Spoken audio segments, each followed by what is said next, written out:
The 2021 NBA draft class has the potential to be a true all-timer. The top 3 picks, Cade Cunningham, Jalen Green, and Evan Mobley, all have clear-cut paths to legitimate superstardom, and I can say that in my young life, I have never been so impressed by a group of top 5 picks, not to mention the remarkable depth that defines this class as much as anything. Those top 3 guys who I shouted out, and perhaps several others, will be asked to carry the torch for their respective franchises, to bring them out of the cellar and into contention, making them undeniably vital to the long-term states of their organizations. But we're not going to see that this year. Nobody's expecting Cade or Jalen or Mobley to elevate their teams to 50-win campaigns. They may be transcendent talents, but they're not miracle workers. However, there is a pair of rookies just beyond that group who will, in fact, be expected to meaningfully contribute to a team looking to win big. A former dynasty that was lacking for depth last season, but has a rekindled hunger and potential to contend. And that is why, more than anybody else, Jonathan Kuminga and Moses Moody, the 7th and 14th picks of the draft, respectively, of the Golden State Warriors, are the 2 most important rookies in basketball this year. To understand why that's the case, I think we need to first take a look at where the Dubs lacked last year. As far as offense went, the Warriors were Steph Curry last season. He led the league in scoring on mind-blowing efficiency. The team was 15.2 points per 100 possessions better offensively with him on the floor, and they were 37 and 26 when he played and 2 and 7 when he didn't. Given how obviously reliant they were on Steph and Steph alone, probably the most glaring need on the squad was a high-level second creator alongside Curry who could punish defenses for shamelessly dedicating a majority of their attention to him. This year, even if he's not a remarkable threat off the bounce or a particularly good playmaker, the return of Klay Thompson and his godlike, laser-quick shooting will do a lot to help in that respect, which will obviously raise the team's ceiling. After that, perhaps the largest area in which the Dubs fell short last year was their bench play, where they really lacked quality creators, although that did get better as Jordan Poole came along later in the year.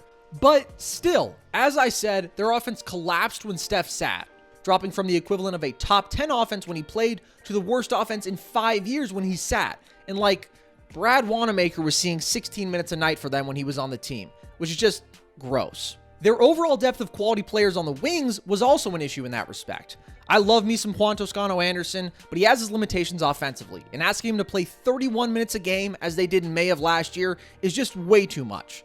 Outside of JTA, Kent Bazemore, who's no longer on the team, played 20 hectic minutes a game, Damian Lee played 19 minutes a night, and Michael Mulder, who averaged 2.9 points per game for Kentucky in college, played 13 minutes a game and was a fixture in the rotation.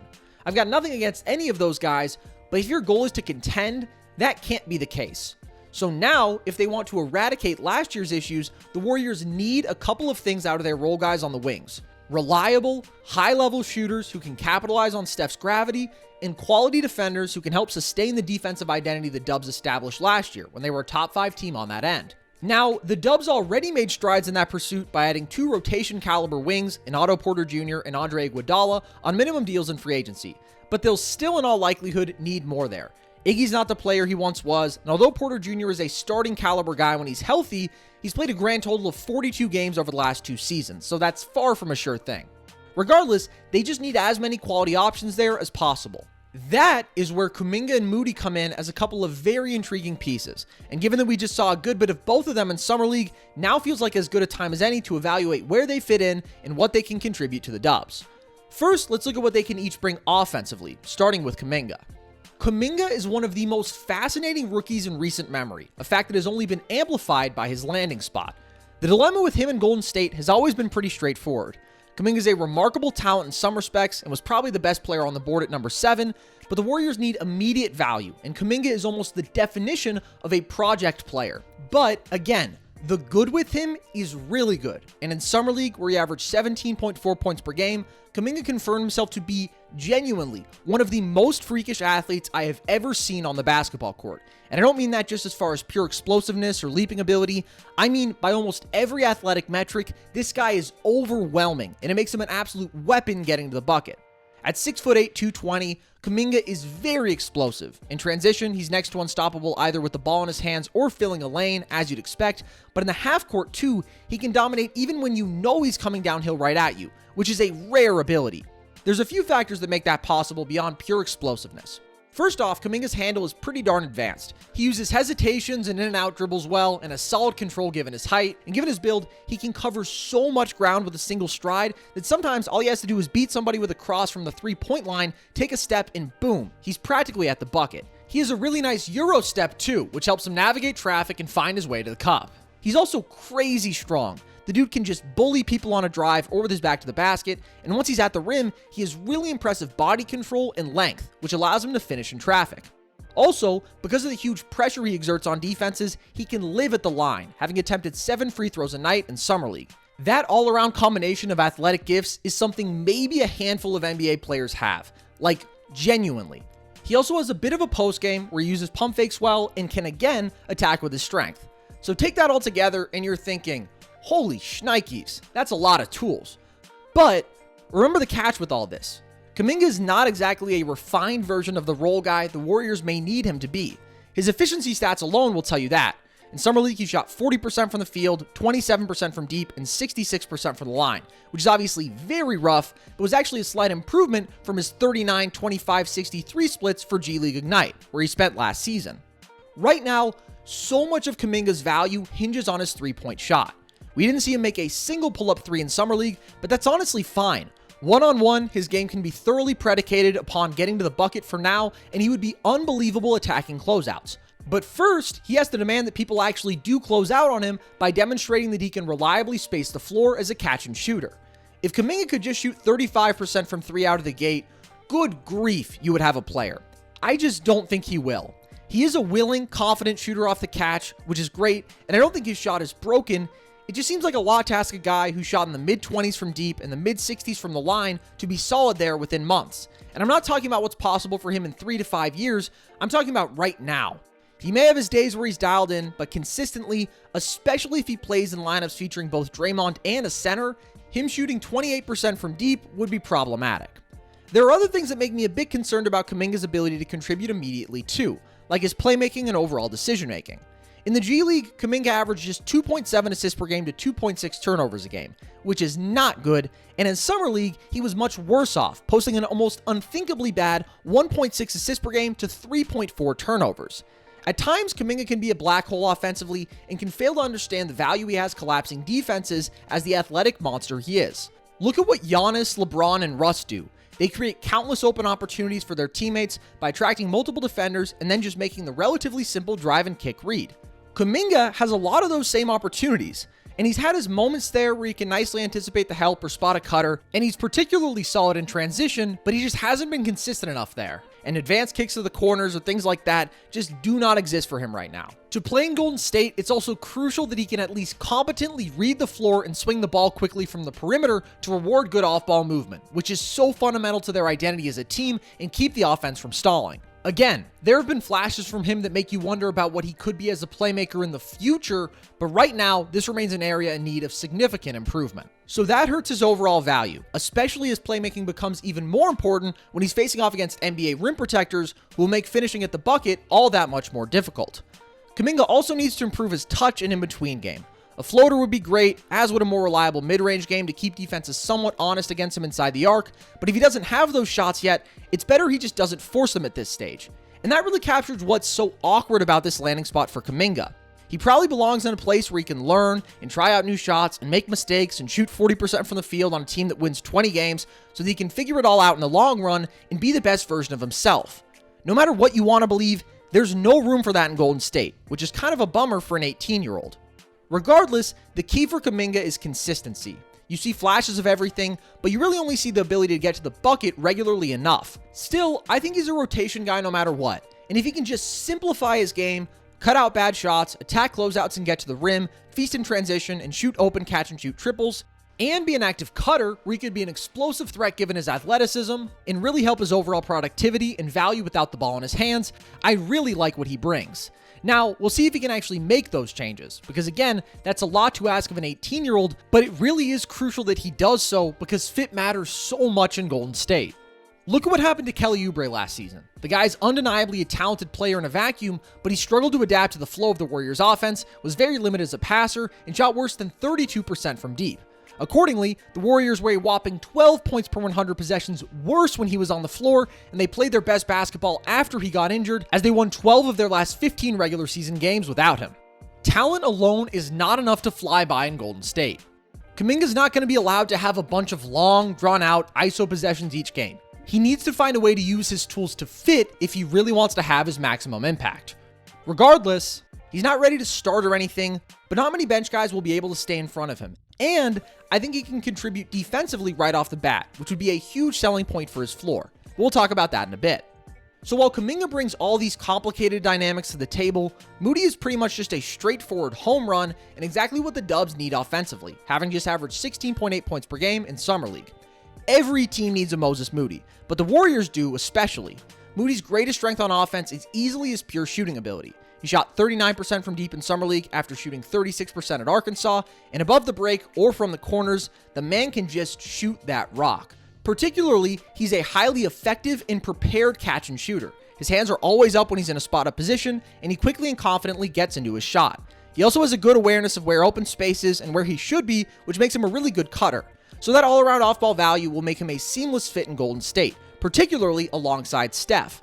Off the dribble, we probably won't see a ton from Moody, but he has some intriguing aspects of his game there too. He showed a lot of contested mid-range shot making in college, and he was not afraid to handle out of the pick and roll in Summer League, where he played at a nice, controlled pace. Really, the issue for Moody as a scorer off the bounce is creating high probability opportunities at the rim. He's a smooth mover, and sometimes you'll see an impressive take from him where he either finishes with his right hand from the left side, or it's a tough layup where he maneuvers his body to avoid contact, and you think, whoa.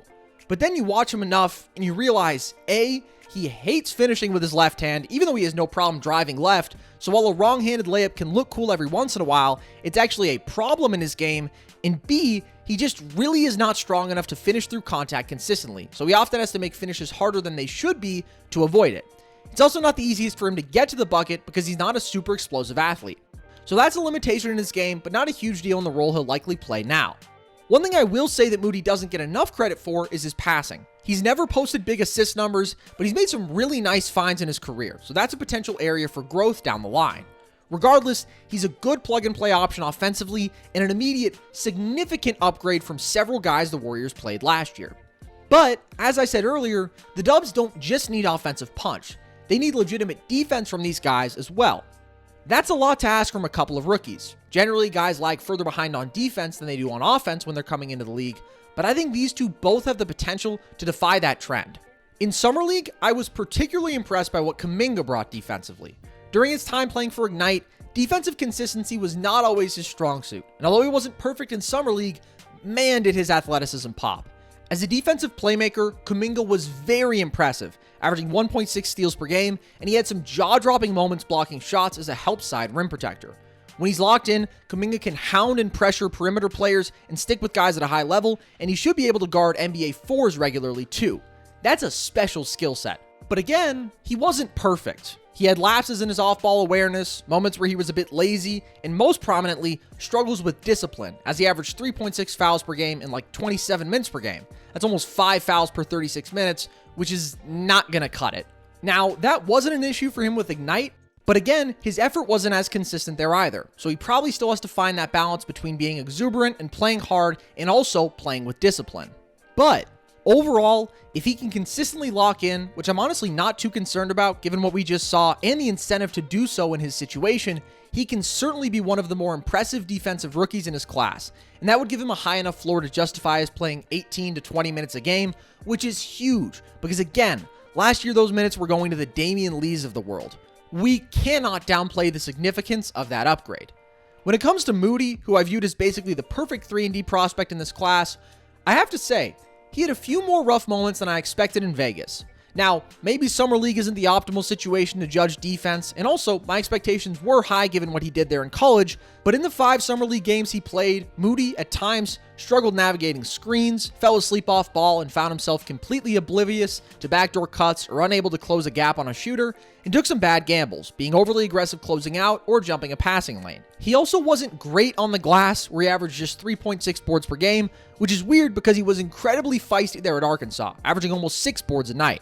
I also think he could stand to add a little bit of strength if he's going to be tasked with guarding high-level NBA wings. So yes, that was a bit concerning. I definitely didn't expect him to have more uh-oh moments than Kuminga, but it certainly doesn't negate all of his phenomenal tools there. The guy has an absurd 7'1" wingspan, great hands, impressive lateral movement, and at Arkansas, played with a consistent competitive fire that gave him so much appeal as a winning player, taking charges, fighting for loose balls, scrapping on the glass, whatever it took to help his team. And it's not like he didn't have his impressive moments on defense in Summer League, it was just weird. It's very possible, maybe even probable, that you put him in some meaningful games with several months and a great defensive culture, and a lot of that goes away. If Moody can play up to his defensive potential, he'll be a plus guarding 1 through 3, and, given his offensive impact, can be a starting caliber player. Yes, I believe that about a 19-year-old on a potentially elite team. He is really good, and he can do so many things to help you win. So, are these acquisitions enough to matter right now? I think so. Sure, maybe Davion Mitchell would have given you more immediate value at number 7 than Kuminga, but the Warriors clearly have no interest in being short-sighted. In Kuminga, Moody, and Wiseman, they've assembled a trio of potential cornerstone guys, all 20 or younger, while they still have a high-level playoff team. You don't see that every day.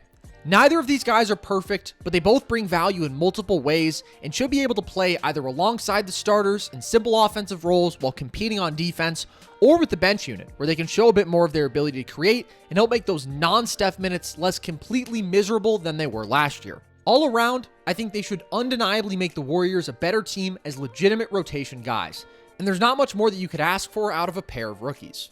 We'll see if they're up to the task soon enough.